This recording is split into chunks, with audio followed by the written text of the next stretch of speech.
Hello students, I welcome you all to the YouTube channel understanding basics.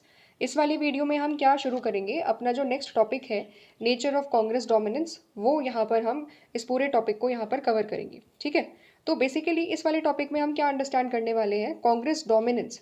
वैसे जब हम नाम सुनते हैं कांग्रेस डोमिनेंस, तो जनरली डोमिनेंस को ना हम लोग क्या देखते हैं, डोमिनेंस को एक नेगेटिव अजम्पशन के साथ देखते हैं कि डोमिनेंस करना मतलब एक नेगेटिव चीज़, किसी को डोमिनेट कर रहे हैं तो अच्छी चीज़ नहीं होती है ना, ये चीज़ होती है। तो यहाँ पर हम समझेंगे कि जब हम कह रहे हैं कि कांग्रेस डोमिनेट कर रही थी इंडिया के पॉलिटिक्स को फॉर द फर्स्ट 15 ईयर, तो उसके मायने क्या थे, क्या वो एक अच्छी चीज़ थी या फिर क्या वो एक नेगेटिव चीज़ थी। ठीक है, तो कांग्रेस डोमिनेंस का आखिरकार नेचर क्या था। ठीक है, उस नेचर को हम यहाँ पर समझने की कोशिश करेंगे और एनालाइज करने की कोशिश करेंगे, सारे इंपॉर्टेंट फैक्ट्स को हम अंडरस्टैंड करेंगे, समझेंगे कि आखिरकार कांग्रेस में केवल और केवल ऐसा नहीं था कि कुछ एलीट सेक्शन ही थे जो कांग्रेस में रूल कर रहे थे।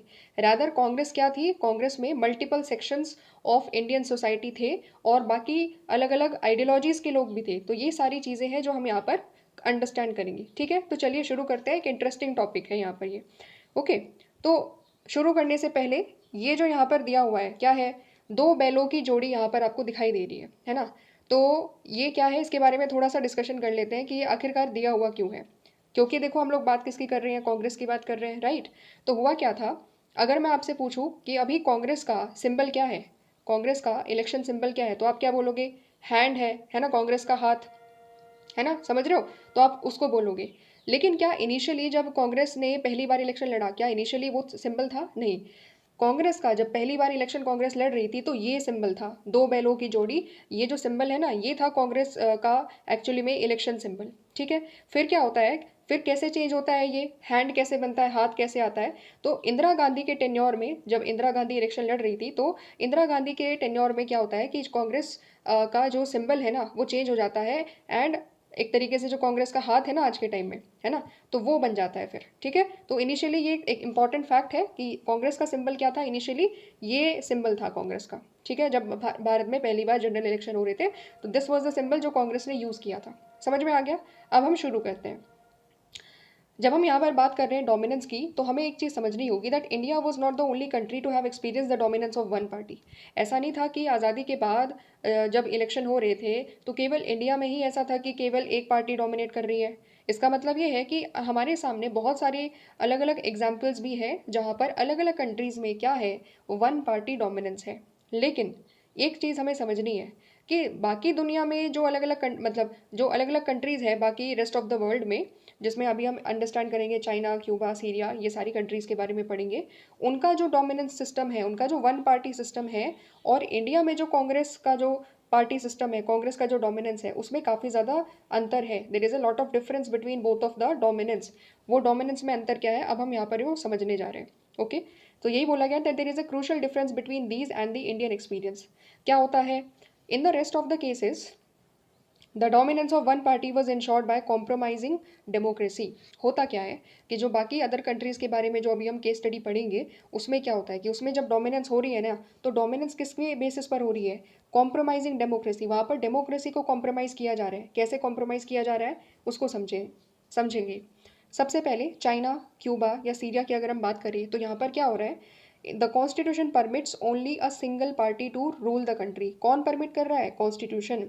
क्या परमिट कर रहा है कि भाई देखो एक ही पार्टी है, सिंगल पार्टी का रूल होगा इन सभी कंट्रीज़ में। कौन कौन सी कंट्रीज़ में, चाइना में। जैसे चाइना में क्या है, चाइना में चाइनीज़ कम्युनिस्ट पार्टी है, सीसीपी जिसको हम बोलते हैं। तो वहाँ पर क्या है, स्टार्टिंग से लेकर के जब चाइना में एक तरीके से क्या हुआ, आज़ादी के लिए लड़ाई लड़ी और फिर उसके बाद फाइनली वो लोग आज़ाद हुए, तो वहाँ पर किस पार्टी का रूल चल रहा है तब से लेकर के आज तक, चाइना की जो कम्युनिस्ट पार्टी है उसका रूल चल रहा है। तो ये किसके द्वारा दिया गया है, it is given by the constitution. वहाँ का कॉन्स्टिट्यूशन ये कह रहा है कि वहाँ पर क्या होगा, सिंगल पार्टी का ही रूल होगा। सो चाइना में there is just a party जिसको सोल पार्टी रूल भी बोला जा रहा है, कि वहाँ पर चाइना में कम्युनिस्ट पार्टी का रूल हो रहा है। स्टार्टिंग से लेकर के आज तक कोई दूसरी पार्टी आई नहीं, पहली बात। ठीक है, पहला केस स्टडी समझ लिया। दूसरे कंट्री क्या है, क्यूबा। क्यूबा भी क्या है, कम्युनिस्ट कंट्री है। तो कम्युनिस्ट कंट्री होने की वजह से यहाँ पर भी क्या है, क्यूबा ने एक तरीके से चाइना जैसे ही मॉडल अपनाया है। वहाँ पर भी क्यूबा की जो कम्युनिस्ट पार्टी है, जिसको कम्युनिस्ट पार्टी ऑफ क्यूबा भी कहते हैं, कम्युनिस्ट पार्टी ऑफ क्यूबा भी कहते हैं, तो वहाँ पर भी सोल पार्टी वही है। और तब से लेकर के आज तक क्या चल रही है, उसी कम्युनिस्ट पार्टी का वहाँ पर रूल है। ठीक वैसे ही सीरिया में भी कुछ ऐसा ही है। सीरिया में भी क्या है, एक स्पेसिफिक पार्टी है जिसको हम लोग बाथ पार्टी के नाम से जानते हैं, तो सीरिया में भी एक ही पार्टी का रूल है। समझ रहे हो? लेकिन यहाँ पर समझने की बात क्या है कि कॉन्स्टिट्यूशन ने केवल और केवल एक सिंगल पार्टी को परमिट किया है। क्या इंडिया में कॉन्स्टिट्यूशन ने कभी रिस्ट्रिक्शन लगाए हैं कि एक ही पार्टी आएगी इंडिया में, केवल कांग्रेस आएगी? क्या हमारे कॉन्स्टिट्यूशन में ऐसा कहीं लिखा हुआ है? कहीं दूर दूर तक ऐसा नहीं लिखा हुआ है, क्योंकि इंडिया में हमें पता है कि हम लोग डेमोक्रेटिक कंट्री है। दूसरी बड़ी बात क्या है कि हमारे यहाँ पर फ्री एंड फेयर इलेक्शन है। तो फेयर इलेक्शन का मतलब क्या है कि जब इलेक्शन कॉम्पिटेटिव होंगे, जब उसमें अलग अलग कैंडिडेट्स पार्टिसिपेट करेंगे, अलग अलग पार्टीज पार्टिसिपेट करेगी, तभी तो वो फेयर हो जाएगा ना, अदरवाइज तो फेयर ही नहीं रहेगा। तो हमारे यहाँ पर वो चीज़ नहीं है, इसीलिए बोला जा रहा है कि रेस्ट ऑफ द कंट्रीज़ ने अपने यहाँ की डेमोक्रेसी को कॉम्प्रोमाइज़ करा है, इसीलिए वहाँ पर वन पार्टी सिस्टम है, एंड वो जो डोमिनेंस है वहाँ पर पार्टीज़ का वो काफ़ी अलग है इंडिया के कंपैरिजन में। सिमिलरली कुछ और कंट्रीज़ के बारे में पढ़ लेते हैं।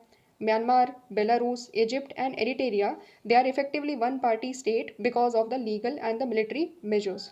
तो इन सभी देशों में क्या है, इन सभी देशों में भी एक पार्टी का रूल है। क्यों है? क्योंकि या तो कुछ लीगल मैटर्स है या फिर कुछ मिलिट्री मेजर्स है। जैसे कि एग्जाम्पल के तौर पर अगर हम म्यांमार के केस स्टडी को आप समझोगे, म्यांमार में एक ही पार्टी का रूल बहुत लंबे टाइम तक रहा। क्यों? क्योंकि वहाँ पर मिलिट्री रूल था। म्यांमार में कुछ समय के लिए आज़ादी रही, ठीक है, आज़ादी के कुछ समय के बाद वो लोग इंडिपेंडेंट रहे, फिर उसके बाद मिलिट्री ने वहाँ की टेक ओवर कर लिया। आज भी क्या है, आज भी वहाँ पर जो ऑंग सैन सूची की जो पार्टी थी, जो डेमोक्रेटिक तरीके से चल रही थी, उसको हटा दिया गया, और फिर क्या हो गया, आज भी वहाँ पर मिलिट्री रूल चल रहा है, कंटिन्यू हो रहा है, राइट। तो म्यांमार में जो है, म्यांमार की जो मिलिट्री है वो क्या कर रही है, वो एक स्पेसिफिक पार्टी का ही रूल एक तरीके से लेकर आ रही है। इसीलिए मिलिट्री कंडीशंस की वजह से म्यांमार में क्या हो रहा है, एक ही पार्टी का रूल है, जिसको बर्मा सोशलिस्ट प्रोग्रेसिव पार्टी कहते हैं, ठीक है। तो ये है म्यांमार की कंडीशन। बेलारूस की बात करें, इजिप्ट की बात करें या एरिटेरिया की बात करें, जैसे अगर हम सपोज बेलारूस की बात करते हैं, तो बेलारूस में पता है क्या होता है? बेलारूस में बेसिकली अगर वहाँ पर भी क्या हो रहा है, वहाँ पर भी एक स्पेसिफिक इंडिविजुअल ही क्या कर रहे हैं, एक स्पेसिफिक इंडिविजुअल ही पावर में है। क्यों हो रहा है? क्योंकि अगर कोई उनके अपोजिशन में कोई खड़ा भी होता है ना, तो भी उसको क्या कर दिया जाता है, सप्रेस कर दिया जाता है। तो भी इसको क्या कर दिया जाता है, सप्रेस कर दिया जाता है। क्या इंडिया में ऐसा है कि कोई अगर कांग्रेस के सामने खड़ा होगा तो उसको दबा दिया जाएगा, उसको हटा दिया जाएगा, उसको मार दिया जाएगा? ऐसा होता है? नहीं। India being a democratic country, India में ऐसी कोई चीज़ें नहीं होती है।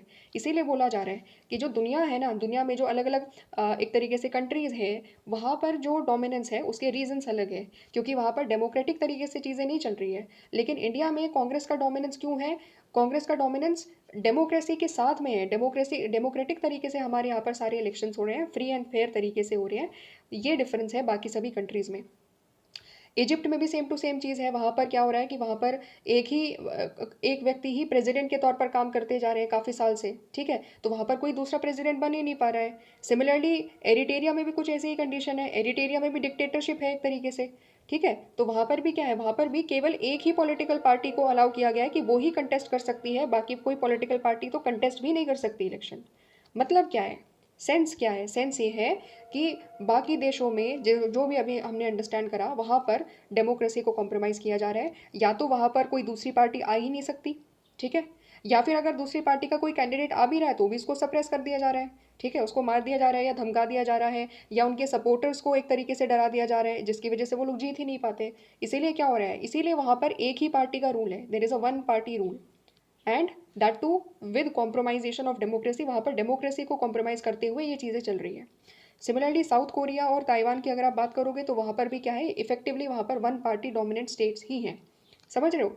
तो ये सारी चीज़ें तो अभी हमने अलग अलग कंट्रीज़ के बारे में केस स्टडी के थ्रू हमने अलग अलग कंट्रीज़ का जो सिनेरियो है पार्टी सिस्टम का, इलेक्शन का, उसको समझा। अलग अलग कंट्रीज़ का वन पार्टी डोमिनेंस के बारे में समझा। इंडिया में क्या है, देखो, पहली चीज़ कि जो कांग्रेस है ना, कांग्रेस का जो डोमिनेंस है, Congress in India from all these cases was it because it happened under the democratic condition. हमारे यहाँ पर जो कांग्रेस का जो डोमिनेंस है वो सब डेमोक्रेटिक कंडीशंस में रहते हुए हो रहा है। मतलब क्या है? पहली चीज़, many parties contested election in the conditions of free and fair election, and yet the Congress manage to win election after election. पहली चीज़ यहाँ पर समझो कि हमारे यहाँ पर हमने हमारा कॉन्स्टिट्यूशन रिस्ट्रिक्ट नहीं कर रहा है, नहीं हमारे यहाँ पर कोई मिलिट्री रूल है जो कह रहा हो कि केवल एक ही पार्टी आएगी, नहीं, हमारे यहाँ पर चीज़ें ऐसी नहीं है। डेमोक्रेटिक कॉन्स्टिट्यूशन है, इसलिए बहुत सारी पार्टीज हमारे यहाँ पर कंटेस्ट इलेक्शन करती है, ठीक है, मतलब इलेक्शंस को एक तरीके से इलेक्शन में लड़ती है, ठीक है, पार्टीज। दूसरी बड़ी चीज़ क्या है, फ्री और फेयर तरीके से इलेक्शन हो रहे हैं हमारे यहाँ पर बहुत। हमारा फर्स्ट जनरल इलेक्शन भी काफ़ी फ्री फेयर तरीके से हुआ। और उस इन सब के बावजूद भी कांग्रेस जीत पा रही है, मतलब सब कुछ फेयर तरीके से हो रहा है, लेकिन कांग्रेस क्योंकि काफ़ी ज़्यादा पॉपुलर है तो इन सब चीज़ों की वजह से कांग्रेस जीत पा रही है। ये सेम टू सेम आप कंपेयर कर सकते हो जो साउथ अफ्रीका में जो अफ्रीकन नेशनल कांग्रेस है उसके साथ। तो साउथ अफ्रीका में भी क्या हो रहा है, क्योंकि साउथ अफ्रीका ने भी वहाँ पर एपार्थाइड रिजीम में एक तरीके से जो साउथ अफ्रीका में एपार्थाइड रिजीम चल रहा था, तो अफ्रीकन नेशनल कांग्रेस का उस रिजीम के खिलाफ लड़ने में काफ़ी बड़ा कंट्रीब्यूशन रहा। इसलिए लोगों ने सोचा कि भाई ठीक है, अगर इन्होंने एक तरीके से इस रिजीम को ख़त्म किया है तो उसको भी फिर बाद में अफ्रीकन नेशनल कांग्रेस को ही एक तरीके से वहाँ पर जिताया गया, एंड दैट इज़ वाई वहाँ पर भी क्या थी, साउथ अफ्रीका में अफ्रीकन नेशनल कांग्रेस की ही डोमिनेंस थी, ठीक वैसे ही जैसे इंडिया में कांग्रेस की डोमिनेंस रहती है, मतलब स्टार्टिंग के इंडिपेंडेंस के टाइम पीरियड में। ठीक है, तो ये रीज़न है। अब यहाँ पर हम क्या समझेंगे, वैसे तो ये जो चीज़ अभी जो हम पढ़ने जा रहे हैं यहाँ पर हम समझने जा रहे हैं कि आखिरकार कांग्रेस इतनी ज़्यादा डोमिनेंट कैसे हो गई। तो ये इवन दो हम लोगों ने पहले डिस्कस किया हुआ है, थोड़ा सा एक दो रीजंस हमने पहले भी डिस्कस किए हुए हैं, यहाँ पर भी सेम टू सेम कुछ रीज़न है और उसके अलावा एक दो चीज़ें और एक्स्ट्रा है, उसको भी अंडरस्टैंड करते हैं। पहला रीज़न क्या है, पहला रीज़न है that Congress was seen as inheritor of the national movement. हमें पता है कि कांग्रेस के जितने भी लोग थे, कांग्रेस ने क्या करा है, आज़ादी के टाइम पीरियड में कांग्रेस 1885 में फॉर्म हो गई थी। फिर उसके बाद कांग्रेस में जितने भी लोग थे उन्होंने क्या उठाया, बार बार आवाज़ उठाई, लोगों के फ्रीडम स्ट्रगल में एक तरीके से उन्होंने क्या करा, लीड करा, है ना, पूरी कंट्री को एक तरीके से लीड करा। तो इसीलिए नेशनल मूवमेंट के इनहेरिटर के तौर पर कांग्रेस को देखा जाता है। दूसरी बड़ी चीज़ कि कांग्रेस के जो लीडर्स थे वो क्या थे, वो काफ़ी ज़्यादा पॉपुलर लीडर है ना। तो इसी की वजह से जब वो कंटेस्ट कर रहे हैं इलेक्शन, तो ऑब्वियस सी बात है कि वो लोग कंपैरेटिवली दूसरे कैंडिडेट के मुकाबले ज़्यादा जीतेंगे, क्योंकि लोग उनको बहुत ज़्यादा क्या करते हैं, उन पर ट्रस्ट करते हैं। तीसरी बड़ी चीज़ क्या थी, तीसरा बड़ा रीज़न क्या है, देखो ये जितने रीज़न हम लोग अंडरस्टैंड कर रहे हैं ना, इंपॉर्टेंट है, इन पर क्वेश्चन बन सकता है, ठीक है, तो साथ साथ में आप अपनी एनसीईआरटी में टिक मार्क करते चलिएगा।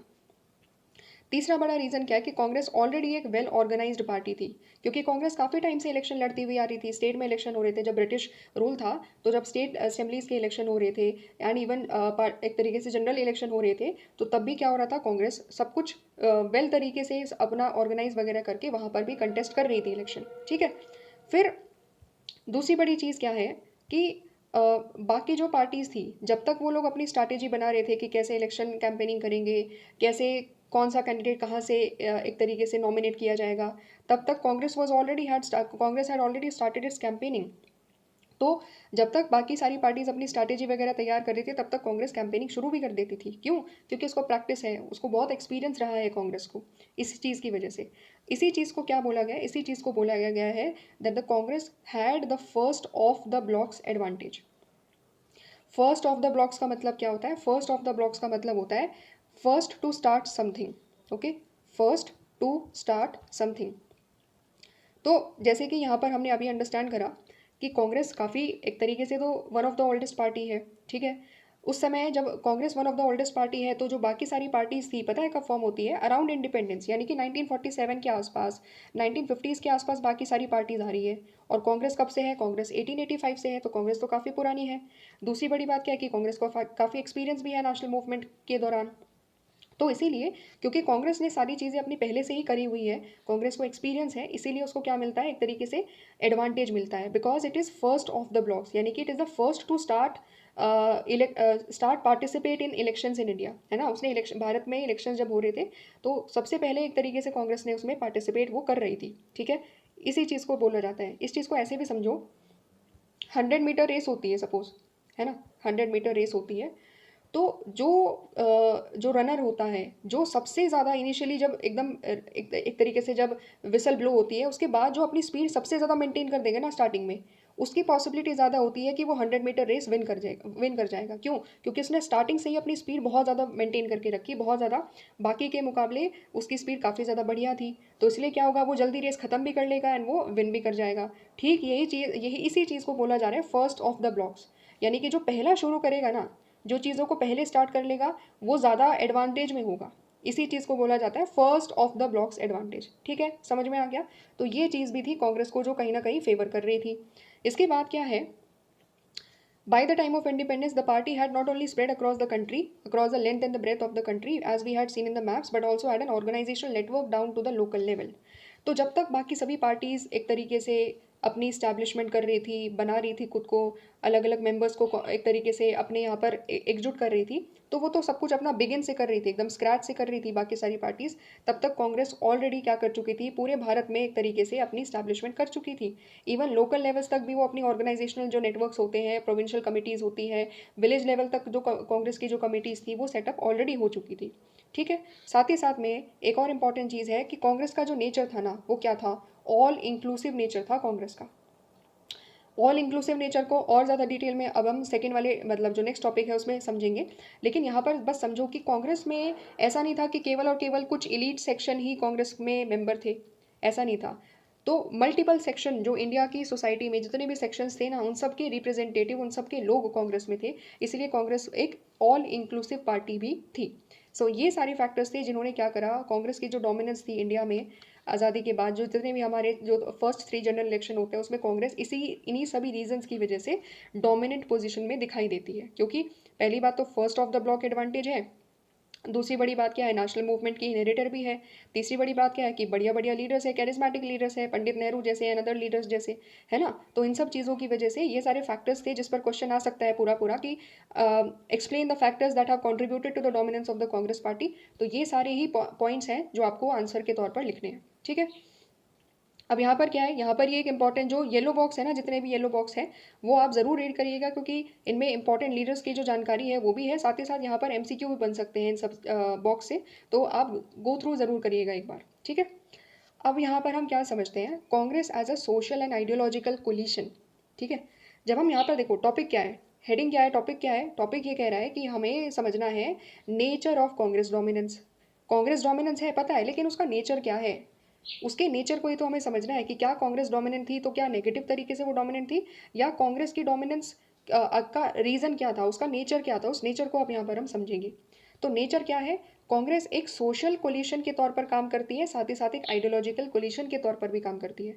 कोलिशन क्या होता है, कोलिशन को हम हिंदी में क्या कहते हैं, गठबंधन कहते हैं, है ना। तो कोलिशन बेसिकली क्या होता है कि जब मल्टीपल ग्रुप्स या मल्टीपल पार्टीज या मल्टीपल आइडियोलॉजीज एक साथ मिलकर के काम करती है, तो that is what is called coalition. ठीक है। जब हम गवर्नमेंट की बात करते हैं तो कोलिशन का मतलब होता है कि भाई मल्टीपल पार्टीज आ गई है एक साथ, क्योंकि किसी भी पार्टीज के पास मेजोरिटी नहीं थी तो वो लोग गवर्नमेंट मिल करके बना रहे हैं, है ना, ये चीज़ है। तो अब हम यहाँ पर कांग्रेस को एक सोशल कोलिशन क्या है कांग्रेस का, ठीक है, कैसे वो एक सोशल कोलिशन है और कैसे एक आइडियोलॉजिकल कोलिशन है, उसको भी हम यहाँ पर समझेंगे। जब यहाँ पर हम समझ देखो सिंपल सी बात है, यहाँ पर हम समझेंगे कि कैसे कांग्रेस में जो इंडिया की जो सोसाइटी थी उसके जितने भी मल्टीपल ग्रुप्स थे ना सोसाइटी में, दलित्स थे, विमेन थी, फार्मर्स थे, इंडस्ट्रियलिस्ट थे, कैसे वो लोग भी कांग्रेस में थे, मल्टीपल सेक्शंस के लोग कांग्रेस में थे। और उस समय जितनी भी आइडियोलॉजीज थी, जितने सारे आइडियाज़ थे, कोई सोशलिज्म में विश्वास कर रहा है, कोई लिबरलिज्म में विश्वास कर रहा है, कोई मार्क्सिज्म में विश्वास कर रहा है, तो इन सभी बिलीव्स के, इन सभी थॉट्स में मानने वाले लोग भी कांग्रेस में थे। तो अब हम यही चीज़ समझेंगे कि कैसे सोशली देखा जाए या आइडियोलॉजिकली देखा जाए, कांग्रेस में मल्टीपल ग्रुप्स के लोग एक तरीके से एक साथ कांग्रेस में एग्जिस्ट करते थे। तो शुरू करते हैं। अभी हमने क्या समझा कि कांग्रेस कैसे इवॉल्व होती है, कांग्रेस के इवोल्यूशन के बारे में यहाँ पर बताया गया है। ओरिजिनली अगर आप देखोगे तो कांग्रेस इस्टेब्लिश होती है 1885 में। ठीक है। कांग्रेस को किसने इस्टेब्लिश करा, कौन वो ब्रिटिश इंडिविजुअल थे, उनका नाम कमेंट करना अगर किसी को पता हो तो। ठीक है। तो कांग्रेस इस्टेब्लिश होती है 1885 में। कैसे, it was a pressure group, as a pressure group for the newly educated professional and the commercial classes, as a and commercial classes. इस चीज़ को यहाँ पर समझो। जब कांग्रेस की शुरुआत हो रही है 1885 में, तो वो एक प्रेशर ग्रुप के तौर पर काम करती है। किन के लिए, इसमें कौन पार्टिसिपेट करता है, तो यहाँ पर कुछ जो न्यूली एजुकेटेड इंडिविजुअल्स होते हैं इंडियन सोसाइटी के, जैसे लॉयर्स हो गए, अलग अलग प्रोफेशनल्स हो गए, है ना, कुछ कॉमर्शियल क्लासेस हो गई, कुछ इंडस्ट्रियलिस्ट हो गए, कुछ बड़े बड़े लैंड ओनर्स हो गए, कुछ ज़मींदार हो गए, तो ये लोग एक साथ आते हैं, कांग्रेस के मेंबर बनते हैं 1885 में। And as a pressure group के तौर पर कांग्रेस काम करती है। प्रेशर ग्रुप का मतलब यहाँ पर क्या है कि जो ब्रिटिश गवर्नमेंट है उससे बार बार एक तरीके से कुछ डिमांड रखती है कि हमें और ज़्यादा राइट्स दो, है ना, ये रिफॉर्म्स लेकर के आओ, इस तरीके से प्रेशराइज करती है ब्रिटिश गवर्नमेंट को। तो ये स्टार्टिंग में कांग्रेस का इस तरीके से रोल होता है। तो रोल क्या है स्टार्टिंग से, एज अ प्रेशर ग्रुप। लेकिन धीरे धीरे क्या होता है, धीरे धीरे वो एक मास मूवमेंट में बदल जाती है। कांग्रेस क्या बन जाती है, कांग्रेस मास मूवमेंट में बदल जाती है।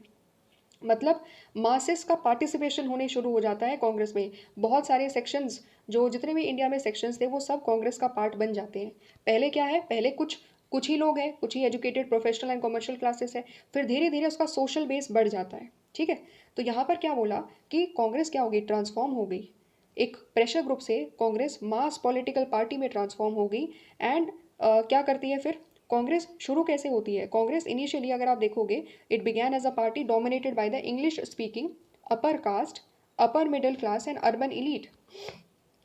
तो ओरिजिनली अगर आप देखोगे कांग्रेस का स्ट्रक्चर क्या है, कांग्रेस एक ऐसी पार्टी थी जिसमें कुछ इलीट सेक्शन थे।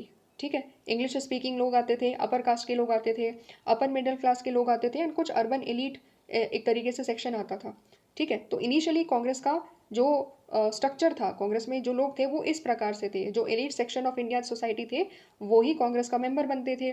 लेकिन फिर क्या होता है, with every civil disobedience movement, जैसे जैसे कांग्रेस डिसोबीडियंस मूवमेंट में पार्टिसिपेट करती है, गांधी जी भी आते हैं इंडिया में, फिर गांधी जी भी एक तरीके से सपोर्ट करते हैं, है ना। तो क्या होता है, जैसे जैसे कांग्रेस और ज़्यादा पार्टिसिपेट करने लग जाती है, इश्यूज़ को उठाने लग जाती है, नॉन कॉपरेशन मूवमेंट में पार्टिसिपेट करना, फिर रिस्पेक्टिवली सिविल डिसोबीडियंस मूवमेंट में पार्टिसिपेट करना, जब ये सारी चीज़ें होने लग जाती है तो उसका सोशल बेस और ज़्यादा वाइडन हो जाता है। सोशल बेस वाइडन का मतलब क्या है, सोशल बेस वाइडन का मतलब हो जाता है कि उसमें डाइवर्स ग्रुप्स के लोग एक साथ आने लग जाते हैं, जिनका इंटरेस्ट क्या होता है, जिनका इंटरेस्ट इवन कॉन्ट्रडिक्टरी इंटरेस्ट वाले लोग, कॉन्ट्रडिक्टरी का मतलब क्या है कि एक का इंटरेस्ट दूसरे के इंटरेस्ट से काफ़ी ज़्यादा अपोजिट में है, तो वो सब इंटरेस्ट के लोग भी एक साथ आने लगे, किसमें, कांग्रेस के मेंबर बनने लगे। जैसे कि पीजेंट्स एंड इंडस्ट्रियलिस्ट, यानी कि फार्मर्स और इंडस्ट्रियलिस्ट दोनों के दोनों कांग्रेस में है, अर्बन ड्वेलर्स भी है और विलेजर्स भी है, वर्कर भी है और फैक्ट्री के ओनर भी है एक साथ। दोनों का इंटरेस्ट क्या होता है, कन्फ्लिक्टिंग इंटरेस्ट होता है, लेकिन फिर भी ये सारे के सारे सेक्शंस यहाँ पर है कांग्रेस में। मिडिल क्लास के लोग भी है, अपर क्लास के लोग भी है, कास्ट के भी, अपर कास्ट और मिडिल क्लास और लोअर कास्ट के जितने भी लोग हैं वो भी यहाँ पर हैं। एंड इन सब को, ये सब किसके मेंबर बन जाते हैं, कांग्रेस में आ जाते हैं। ठीक है, तो ये चीज़ें हैं जो हमें यहाँ पर समझनी है। तो पहले क्या है, पहले है कि भाई कुछ ही लोग हैं, कुछ एलीट सेक्शन है, लेकिन धीरे धीरे क्या हुआ, वाइड हो गया, पूरा बेस वाइड हो गया, और उसमें मल्टीपल ग्रुप्स एक तरीके से आने लगे, कांग्रेस के पार्ट बनने लगे। ठीक है, ग्रेजुअली क्या होता है, ग्रेजुअली जो इसकी लीडरशिप थी, इवन जो लीडरशिप थी स्टार्टिंग में, वो अपर कास्ट और जो अपर क्लास में डोमिनेट कहीं ना कहीं करती थी, वहाँ पर अपर कास्ट और अपर क्लास, धीरे धीरे वो चीज़ भी चेंज हुई, एंड कुछ एग्रीकल्चर बेस्ड लीडर्स भी आने लगे जिसका रूरल ओरिएंटेशन था, मतलब कुछ ऐसे लीडर्स भी आने लगे जो फार्मर्स के इंटरेस्ट को रिप्रेजेंट करने लगे। जैसे फॉर एग्जांपल राजेंद्र प्रसाद की अगर आप बात करोगे, तो वो क्या कर रहे हैं, वो चंपारण सत्याग्रह में गांधी जी का सपोर्ट कर रहे थे। ठीक है, तो इस तरीके से, और राजेंद्र प्रसाद ने फिर और ज़्यादा जो फार्मर्स थे, फार्मर्स के इंटरेस्ट को बार बार सपोर्ट करा है, समझ रहे हो। तो इस तरीके से क्या होने लगा कि जो एग्रीकल्चर बेस्ड लीडर्स थे, है ना, जो लैंड ओनर्स थे, जो अलग अलग सेक्शंस को रिप्रेजेंट करते थे, वो लोग भी क्या करने लगे, जो गांव की पृष्ठभूमि से आते थे वो लोग भी आने लगे, कांग्रेस का पार्ट बनने लगे। तो धीरे धीरे कांग्रेस का वो जो पूरा एक तरीके से मेंबरशिप थी वो चेंज हो गई, कि पहले तो भाई पूरे एलीट सेक्शन है, इंग्लिश स्पीकिंग लोग हैं बड़े, एक तरीके से प्रोफेशनल लोग हैं, लॉयर्स वगैरह बहुत ज़्यादा डोमिनेट कर रहे हैं। इवन लीडरशिप में भी कौन है, जो कांग्रेस के लीडरशिप थे उसमें भी एलीट सेक्शन थे। लेकिन धीरे धीरे क्या हुआ, कांग्रेस मास पार्टी में बदल गई, कांग्रेस मास पार्टी में बदल गई because masses became the part of the Congress, क्योंकि अलग अलग सेक्शंस के लोग आने लगे, फार्मर्स भी आने लगे, इंडस्ट्रियलिस्ट भी आने लगे, दलित्स भी आने लगे, राइट, ट्राइबल्स भी आने लगे। इस तरीके से कांग्रेस क्या बन जाती है, मास पार्टी में एक तरीके से चेंज हो जाती है। ओके, सो इसीलिए क्या बोला जा रहा है, ये जो लाइन अभी हम पढ़ने जा रहे हैं काफ़ी इंपॉर्टेंट है, that basically by the time of independence the Congress was transform into a rainbow like social coalition. क्या बोला जा रहा है कि जैसे जैसे हम आज़ादी के नज़दीक आने लगे तो धीरे धीरे क्या हुआ, कांग्रेस ट्रांसफॉर्म होगी, किस में ट्रांसफॉर्म होगी, एक रेनबो लाइक सोशल कोलिशन में। रेनबो में कितने कलर्स होते हैं, मल्टीपल कलर्स होते हैं ना, तो जैसे मल्टीपल कलर्स रेनबो में होते हैं, ठीक वैसे ही कांग्रेस में भी क्या होने लगा, कांग्रेस में भी इंडिया की जो डाइवर्सिटी थी, क्लासेस के टर्म्स में हो, कास्ट के टर्म्स में हो, रिलीजन के टर्म्स में, लैंग्वेज के टर्म में, जितने भी इंटरेस्ट थे उन सब के रिप्रेजेंटेटिव, उन सब के मेंबर्स कांग्रेस में बन गए, and that is why Congress को क्या बोला जाता है, it was a rainbow like social coalition. यानी कि एक रेनबो के जैसा एक सोशल कोलिशन था। सोशल कोलिशन क्यों, सामाजिक कोलिशन क्यों बोला जा रहा है, क्योंकि समाज की जितनी भी डाइवर्सिटी थी, जितने भी caste, class, religion, race and अलग अलग इंटरेस्ट के जितने भी लोग थे ना, वो सारे के सारे लोग कांग्रेस के पार्ट बन चुके थे, कांग्रेस के मेंबर्स बन चुके थे। इट वॉज नॉट दैट कि कांग्रेस अब केवल और केवल कुछ लोगों का ही संगठन था, नहीं, कांग्रेस चेंज हो गया था, कांग्रेस का नेचर चेंज हो गया था, and it became a social coalition. समझ में आ गया। तो ये चीज़ें थी जो हमें यहाँ पर समझनी थी कि कैसे कांग्रेस क्या बन जाती है, सोशल कोलिशन बन जाती है एंड मल्टीपल इंटरेस्ट को कांग्रेस आगे रखने लग जाती है। केवल ऐसा नहीं है कि कुछ ही लोगों की बात कर रही है, सब सेक्शंस की बात करने लगी फिर कांग्रेस, क्योंकि कांग्रेस एक मास पार्टी बन चुकी है, लोगों की पार्टी बन चुकी है, एक आम आदमी की पार्टी बन चुकी थी उस समय। ठीक है, तो ये हम लोगों ने समझा कांग्रेस का पहला nature as a social coalition. अब हम समझते हैं कि कांग्रेस सोशल कोलिशन के साथ साथ में it was also an ideological coalition as well. एक आइडियोलॉजिकल कोलिशन, एक विचारधारा वाली कोलिशन भी थी, जिसमें मल्टीपल आइडियोलॉजीज के लोग एक साथ को एग्जिस्ट करते थे। ठीक है, जनरली देखो क्या होता है, हर पार्टी की, एक सेकेंड, हर पार्टी की क्या होती है, हर पार्टी की अपनी आइडियोलॉजी होती है, एक विचारधारा होती है, कुछ सेट ऑफ प्रिंसिपल्स जिसको हम कहते हैं। What is ideology? आइडियोलॉजी का मतलब है कुछ सेट ऑफ प्रिंसिपल्स, एक ऐसे प्रिंसिपल जिसमें हर कोई एग्री करता है, उसी प्रिंसिपल्स के बेसिस पर वो पार्टी क्या करती है, रूल करती है। ठीक है, उसी प्रिंसिपल्स के बेसिस पर वो अपनी पॉलिसीज़ वगैरह को फ्रेम करने की कोशिश करती है एंड उसी आइडियोलॉजी को वो और ज़्यादा बढ़ाने की कोशिश करती है। तो ये चीज़ होती है आइडियोलॉजी। सिमिलरली कांग्रेस भी एक पार्टी थी, तो कांग्रेस में ऐसा नहीं था कि केवल एक ही आइडियोलॉजी के लोग थे। ठीक है, ऐसा नहीं था मतलब कांग्रेस में केवल सोशलिस्ट है, या कांग्रेस में केवल कम्युनिस्ट है, या कांग्रेस में केवल लिबरल्स है। ठीक है, ऐसा नहीं था। कांग्रेस क्या थी, कांग्रेस को इसीलिए बोला जा रहा है that it was an ideological coalition. Congress में मल्टीपल आइडियोलॉजीज के लोग, मल्टीपल आइडियोलॉजीज के ग्रुप एक साथ थी। तो कौन कौन सी आइडियोलॉजीज के लोग थे उसको थोड़ा सा समझ लेते हैं। It accommodated revolutionary and pacifist. अब समझो यहाँ पर रेवोल्यूशनरी क्या है। रेवोल्यूशनरी का मतलब जो वो कहते हैं, मतलब रेवोल्यूशनरी आइडियोलॉजी क्या कहती है कि अगर हमें चेंज लेकर आना है ना, तो रिवॉल्ट करना पड़ेगा, विद्रोह करना पड़ेगा, रेवोल्यूशन करना पड़ेगा। तो रेवोल्यूशनरीज एक तरीके से वायलेंस को प्रमोट करते हैं। ठीक है, तो ऐसे लोग भी थे कांग्रेस में जो रेवोल्यूशनरी आइडियाज़ वाले लोग थे, जो कहते थे कि चेंज करना है तो रेवोल्यूशन तरीके से करना पड़ेगा, रेवोल्यूशनरी होना पड़ेगा उसके लिए। वहीं साथ साथ में पैसिफिस्ट भी थे। तो रेवोल्यूशनरी के ठीक उल्टे कौन होते हैं, अपोजिट में कौन होते हैं, पैसिफिस्ट। पैसिफिस्ट यानी कि जैसे गांधी जी, पैसिफिस्ट जो पैसिफिज्म की आइडियोलॉजी, पीस की आइडियोलॉजी को लेकर के चलते हैं कि नहीं, अगर करना है कुछ भी तो शांति के तरीके से करना होगा। समझ रहे हो? तो कांग्रेस में देखो कैसे अपोजिट ग्रुप्स एक साथ, अपोजिट आइडियोलॉजीज के ग्रुप भी थे। एक तरफ रेवोल्यूशनरीज है कुछ लोग, और दूसरी तरफ क्या है, कुछ लोग पैसिफिस्ट भी है। दूसरी तरफ कुछ लोग कंजर्वेटिव थे और कुछ रेडिकल भी थे। कंजर्वेटिव का मतलब क्या है, जो कहते हैं रूढ़िवादी एक तरीके से, जिसको हिंदी में कहते हैं। तो कंजर्वेटिव में क्या है, कंजर्वेटिव में बेसिकली वो लोग हैं जो कहते हैं कि जो चीज़ें चल रही है ना, जो कस्टम चल रहा है, जो ट्रेडिशन चल रहा है, जो चीज़ें चल रही है एज इट इज़ उसको चलने दो, उसको चेंज मत करो। तो वो चेंज को रेजिस्ट करते हैं एक तरीके से, वो मना करते हैं कि चेंज नहीं होना चाहिए। तो वो कंजर्वेटिव लोग भी थे कुछ, साथ ही साथ में कुछ रेडिकल लोग भी थे। रेडिकल क्या कहते हैं कि भाई चेंज होना होगा। रेडिकल लोग क्या कहते हैं कि सब कुछ रिफॉर्म करना पड़ेगा, हमें रेडिकल तरीके से रिफॉर्म करना पड़ेगा। तो ये भी देखो यहाँ पर भी दोनों चीज़ें क्या है, अपोजिट है। कंजर्वेटिव आइडियोलॉजी अलग है, रेडिकल आइडियोलॉजी अलग है, लेकिन दोनों ही आइडियोलॉजी के लोग भी कांग्रेस में थे। कुछ एक्सट्रीमिस्ट भी थे, कुछ मॉडरेट भी थे। एक्सट्रीमिस्ट यानी कि जो एक्सट्रीम ओपिनियन, एक्सट्रीम व्यूज़ लेकर के चल रहे हैं, और वहीं कुछ लोग क्या थे, मॉडरेट लेकर के चल रहे थे, एक बीच का रास्ता, मध्यम मार्ग लेकर के चल रहे थे। ठीक है, साथ ही साथ में कुछ राइट एंड लेफ्ट वाले भी थे, एंड कुछ all the shades of centre वाले भी थे, मतलब राइट हो गया, लेफ्ट हो गया, सेंटर हो गया, ये सब लोग भी थे। अब थोड़ा सा यहाँ पर समझ लेते हैं कि भाई राइट क्या होता है और लेफ्ट आइडियोलॉजी क्या होती है ना, थोड़ा सा सुना होगा आप लोगों ने। तो right ideology and left ideology और सेंट्रिस्ट आइडियोलॉजी क्या होती है, थोड़ा सा इसके बारे में भी डिस्कशन कर लेते हैं एक दो मिनट में। राइट आइडियोलॉजी क्या कहती है, बेसिकली राइट आइडियोलॉजी की जो पार्टी होती है ना, वो कहती है वो सबसे ज़्यादा नेशनलिज्म को सपोर्ट करती है। ठीक है, तो they believe in the idea of nationalism. तो वो कस्टम्स, ट्रेडिशन और जो एक तरीके से जो कल्चर का प्रिजर्वेशन है, उन सब चीज़ों को साथ में लेकर के चलती है। नेशनलिज्म की आइडिया को बहुत ज़्यादा स्ट्रॉन्ग तरीके से लेकर चलते हैं। फिर जो राइट पार्टी होती है वो कहती है कि प्राइवेट सेक्टर का भी रोल होना चाहिए इकोनॉमिकली, वो प्राइवेट सेक्टर के रोल पर ज़्यादा एम्फोसाइज करते हैं। ठीक है, तो ये कुछ एक दो बेसिक चीज़ें हैं, एक दो बेसिक कैरेक्टरिस्टिक्स हैं राइट्स के बारे में।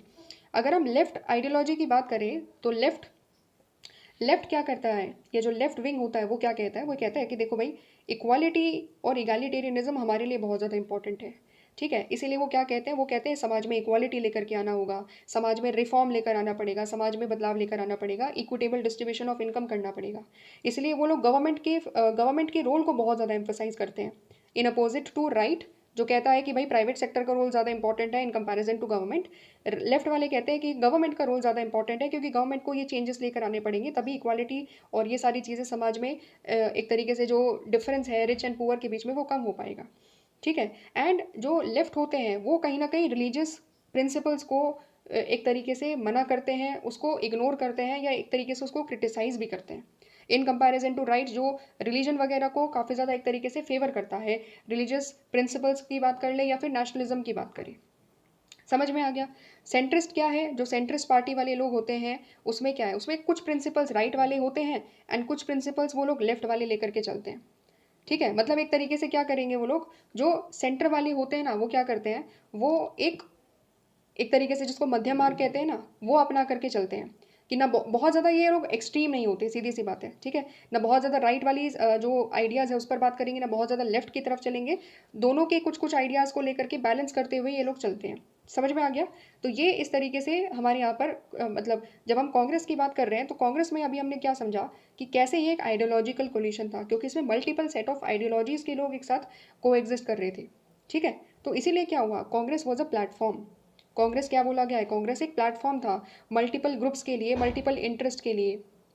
ओके, तो इसीलिए बोला जा रहा है कि कांग्रेस क्या केवल और केवल कुछ एक ही आइडियोलॉजी के लोग थे? जी नहीं, वहाँ पर मल्टीपल सेट ऑफ आइडियोलॉजीज के लोग थे। ठीक है, साथ ही साथ में यहाँ पर हमें समझना होगा कि many organisation and many parties in pre independence days, many organisation and parties with their own constitution and organisation structures, they were allowed to exist with in the Congress. क्या बोला जा रहा है कि कांग्रेस में ऐसा नहीं होता था कि कांग्रेस केवल एक सिंगल पार्टी है, और कांग्रेस के अंदर भी क्या होता था, देखो यहाँ पर समझो, कांग्रेस के अंदर भी कुछ और ऑर्गेनाइजेशंस एग्जिस्ट करती थी and with in the Congress दूसरी पार्टीज भी एग्जिस्ट करती थी। अब ये देखो कितनी नई बात है। मतलब आज के टाइम में आप इमेजिन करो कि अगर आप आज के टाइम की जो कांग्रेस है उसकी बात करो, या बीजेपी की बात करो, आम आदमी पार्टी की बात करो, तृणमूल कांग्रेस की बात करो, क्या हम ये सोच सकते हैं कि इस पार्टी के अंदर एक और दूसरी पार्टी एग्जिस्ट कर रही है जिसकी विचारधारा अलग है? राइट, इमेजिन तो नहीं कर सकते ना। क्यों? क्योंकि आज की जो पार्टीज है वो लोग उस समय की जो कांग्रेस थी उसके उसमें क्या देख रहे हैं हम लोग, आइडियोलॉजिकल कोलिशन देख रहे हैं, है ना। तो आज के टाइम में वो चीज़ें नहीं है, लेकिन उस समय थी कांग्रेस में। कांग्रेस में क्या हो रहा था, कांग्रेस में मल्टीपल ऑर्गेनाइजेशन, कुछ और ऑर्गेनाइजेशन भी कांग्रेस के अंदर काम करती थी, और साथ ही साथ में विद इन कांग्रेस अलग पार्टीज भी थी जिनका खुद का कॉन्स्टिट्यूशन हुआ करता था, जिनका खुद का ऑर्गेनाइजेशनल स्ट्रक्चर हुआ करता था, और वो भी कांग्रेस के अंदर रहते हुए वो लोग काम करते थे। एग्जाम्पल पढ़े, एग्जाम्पल से चीज़ें और ज़्यादा क्लियर हो जाएगी। जैसे कांग्रेस के अंदर ही एक दूसरी पार्टी एग्जिस्ट करती थी जिसको कांग्रेस सोशलिस्ट पार्टी बोला जाता है। ठीक है, तो एक बड़ी पार्टी क्या है, कांग्रेस है। कांग्रेस में एक और पार्टी है जिसको, जो कांग्रेस के कुछ लोगों ने क्या किया, कांग्रेस ने कुछ लोगों ने जो सोशलिज्म में विश्वास रखते थे, उन्होंने कांग्रेस के रहते हुए ही कांग्रेस में ही अपना खुद का एक पार्टी का कॉन्स्टिट्यूशन बनाया एक तरीके से, और उसको क्या नाम दिया, कांग्रेस सोशलिस्ट पार्टी। समझ रहे हो? तो ये चीज़ें थी। इतने बड़े लेवल पर कांग्रेस एक इतनी बड़ी ऑर्गेनाइजेशन थी, एक इतना, इसलिए उसको बोला जा रहा है कि ये प्लेटफॉर्म थी। ठीक है, ये कोई एक सिंगल पार्टी की बात नहीं कर रहे हम लोग। It was a collision, it was a platform, जहाँ पर मल्टीपल आइडियोलॉजीज, मल्टीपल इंटरेस्ट के जो ग्रुप्स थे वो एक साथ को एग्जिस्ट कर रहे थे, एंड वो कांग्रेस के अंदर रहते हुए काम कर रहे हैं। तो ये डिफरेंस था।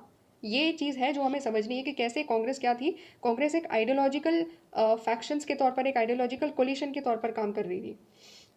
अब यहाँ पर एक और क्वेश्चन उठ सकता है कि भाई जब इतने सारे आइडियोलॉजी के लोग, इतने सारे ग्रुप्स के लोग जिसका इंटरेस्ट कॉन्ट्रडिक्टरी भी है, तो वो लोग एक साथ कैसे रह पा रहे थे कांग्रेस में, है ना। ये सवाल उठता होगा। उसी सवाल का जवाब यहाँ पर ये जो नेक्स्ट टॉपिक है उसमें दिया जा रहा है। लेकिन यहाँ पर थोड़ा सा एक दो इंपॉर्टेंट पॉइंट है जो हम लोग डिस्कस कर लेते हैं, जो ये वाला जो पैराग्राफ है। तो यहाँ पर क्या बताया हुआ है कि despite differences regarding the methods, specific programmes and policies, the party manage to contain if not resolve differences and build a consensus. तो ऐसा नहीं था, मतलब ये ऐसा नहीं कह सकते कि डिफरेंसेस एमर्ज नहीं करते होंगे, ऑफकोर्स डिफरेंसेस एमर्ज करते होंगे, है ना। अगर परिवार में 5 सदस्य हैं तो पाँचों के ओपिनियंस अलग अलग होते हैं। तो जब ये तो एक फैमिली की बात हम लोग कर रहे हैं, ठीक है, किसी भी ग्रुप की बात करें, और कांग्रेस में तो इतने सारे लोग हैं, इतनी सारी आइडियोलॉजीज के लोग हैं, तो ये सोच लेना कि वहाँ पर डिफरेंसेस एग्जिस्ट नहीं करते होंगे, वहाँ पर मन मुटाव नहीं होता होगा, तो ये बात सोचना गलत होगा। डिफरेंसेस एग्जिस्ट करते थे, लेकिन फिर भी क्या हो रहा था, फिर भी वहाँ पर एक तरीके से डिफरेंसेस को रिजॉल्व करने की कोशिश करी जाती थी, या अगर बहुत ज़्यादा रिजॉल्व भी नहीं हो रहे हैं तो भी वहाँ पर क्या किया जाता था, कंसेंसस बनाने की कोशिश करी जा रही थी, डिफरेंसेस को कंटेन करने की कोशिश करी जा रही थी।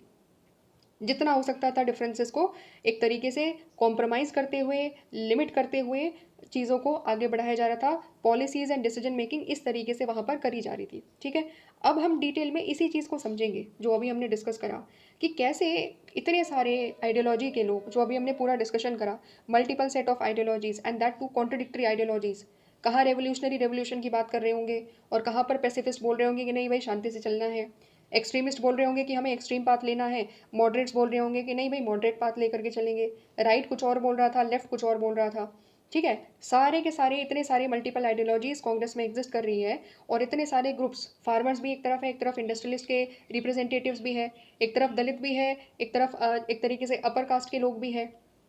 तो इतने सारे ग्रुप्स में कैसे एक तरीके से कंसेंसस बना पा रहे थे, कैसे सबको एक साथ लेकर के चल पा रहे थे कांग्रेस के लीडर्स या पूरी की पूरी कांग्रेस पार्टी, उसको अब यहाँ पर हम समझेंगे। ठीक है, सो पहली चीज़ क्या है, देखो यहाँ पर हम क्या समझेंगे, tolerance and management of factions. क्या बोला जा रहा है, tolerance and management of factions. Factions का मतलब क्या होता है, फैक्शंस का मतलब होता है जिसको जो हम लोग ग्रुप्स भी कह सकते हैं।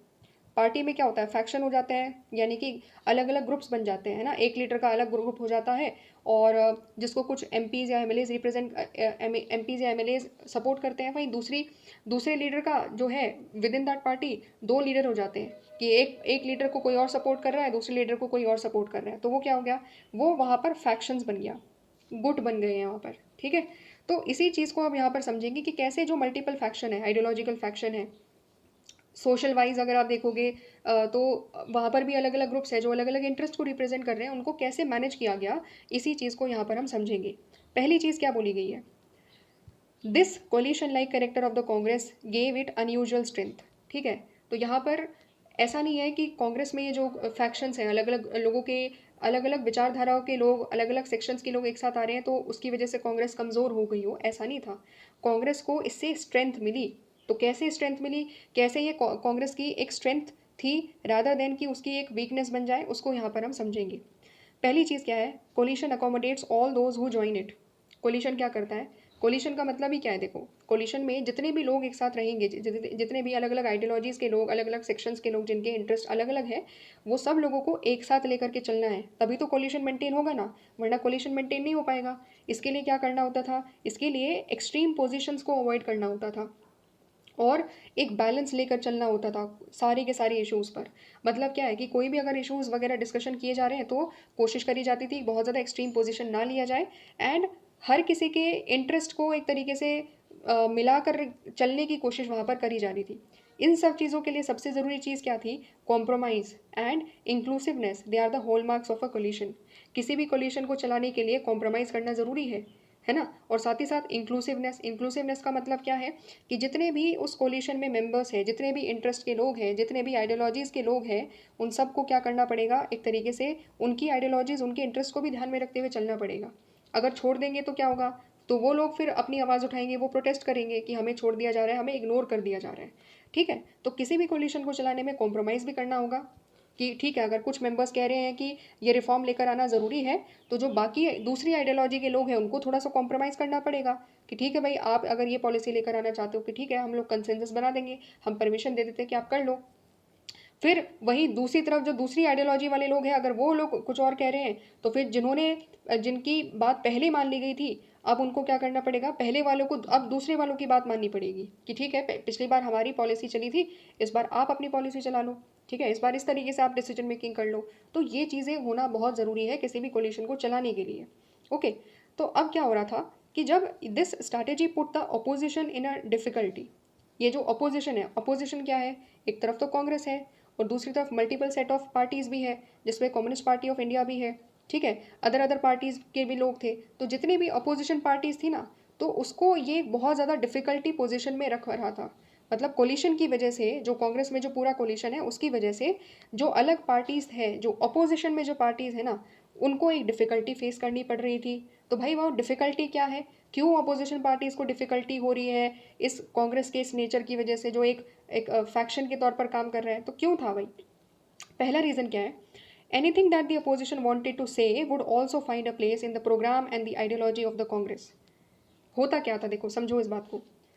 सपोज अपोजिशन में, अगर suppose communist party of India है, या अपोजिशन में कुछ लोग सोशलिस्ट आइडियोलॉजी वाले हैं, या अपोजिशन में जो है कुछ लोग जो है एक तरीके से क्या करते हैं, विमेन सेक्शंस की बात कर रहे हैं सपोज। ठीक है, तो ये लोग क्या करेंगे, ये क्योंकि अपोजिशन में बैठे हुए हैं, they are not the part of the Congress, तो वो लोग क्या करेंगे, वो लोग अपने व्यूज़ एंड अपनी आइडियोलॉजीज़ को रखने की कोशिश करेंगे, है ना?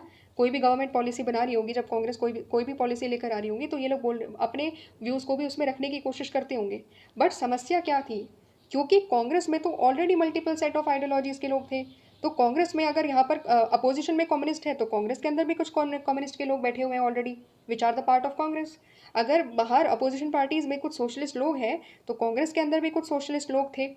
ठीक है, अगर बाहर कुछ लोग विमेन मेंबर्स की बात कर रहे थे, विमेन के लिए पॉलिसीज़ की डिमांड कर रहे थे, तो कांग्रेस में भी कुछ ऐसे लोग थे जो विमेन सेक्शंस की बात कर रहे थे। अगर बाहर कुछ लोग मुस्लिम मेंबर्स की बात कर रहे थे, तो कांग्रेस के अंदर भी बैठे हुए कुछ लोग मुस्लिम सेक्शन के इंटरेस्ट की बात कर रहे थे। अब क्या हुआ?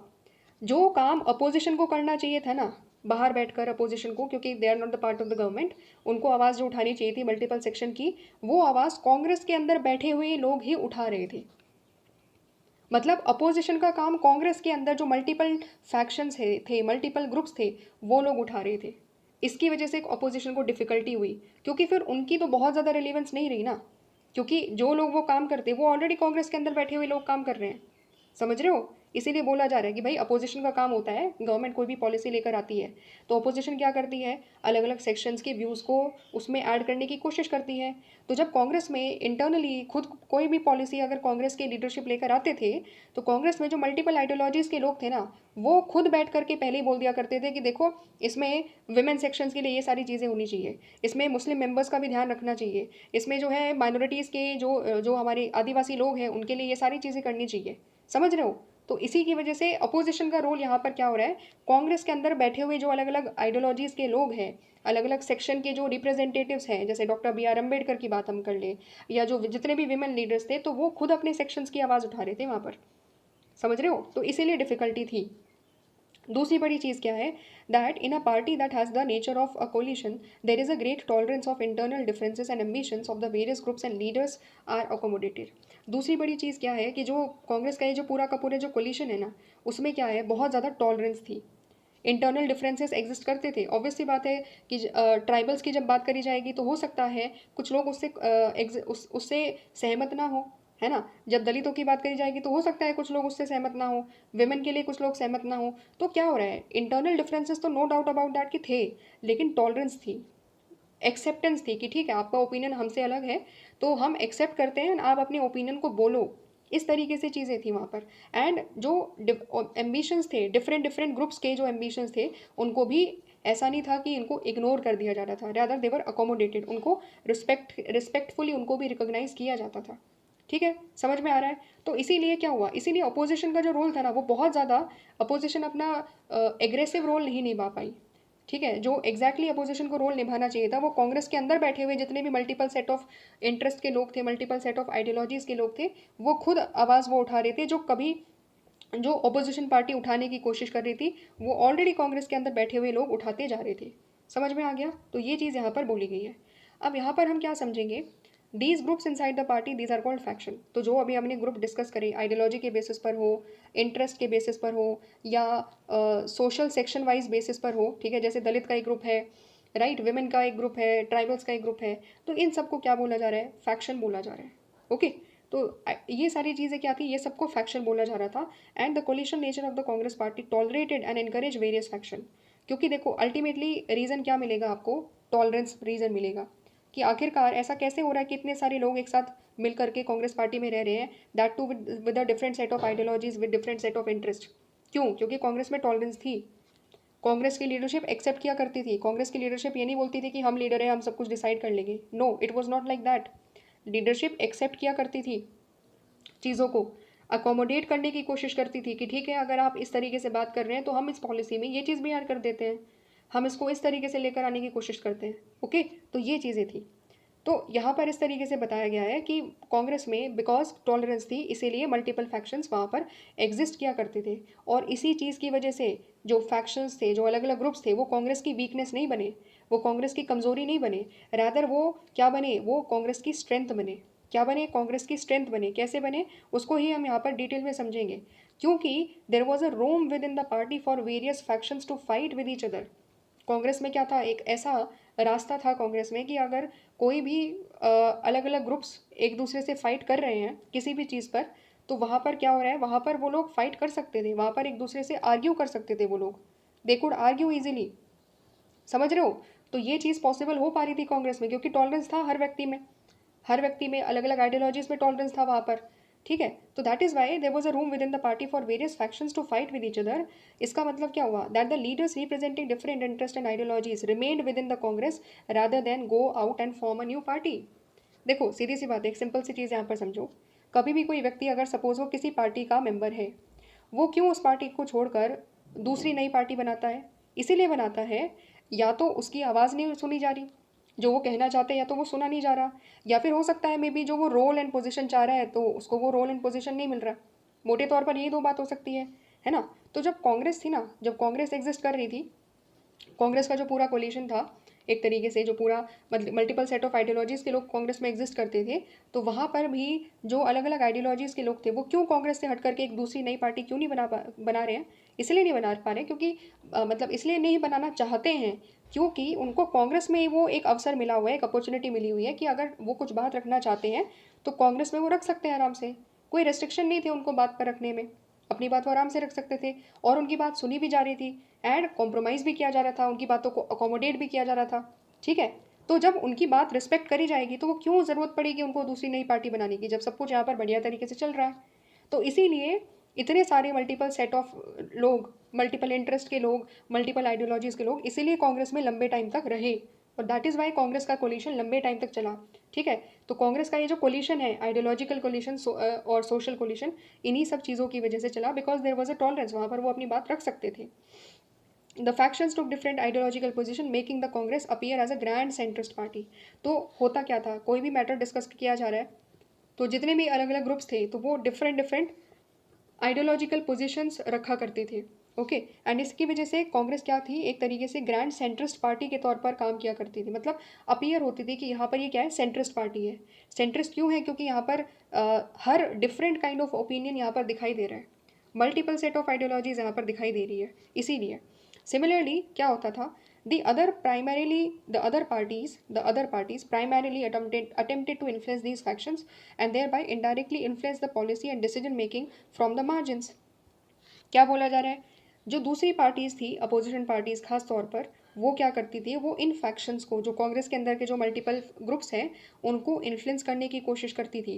और क्या करती थी, इनडायरेक्टली जो कांग्रेस में जो पॉलिसी डिसीजन मेकिंग होती है, पॉलिसी मेकिंग होती है, डिसीजन मेकिंग होती है, उनको एक तरीके से क्या कर रही है, बाहर से, मार्जिन्स से, मार्जिन्स का मतलब क्या है, एक तरीके से बाहर से ही क्या कर रही है, फैक्शंस को इन्फ्लुएंस करने की कोशिश कर रही है। इसको देखो ऐसे समझो, सपोज दलित्स के लिए कांग्रेस में क्या हो रहा है, कांग्रेस में एक डिसाइड हो रही है कि दलित के लिए हम क्या कर सकते हैं, कुछ पॉलिसी वगैरह डिस्कशन हो रहा है, तो कांग्रेस के बाहर जो दूसरी अदर पार्टीज़ हैं तो उनमें भी कुछ दलित के रिप्रेजेंटेटिव्स हैं सपोज।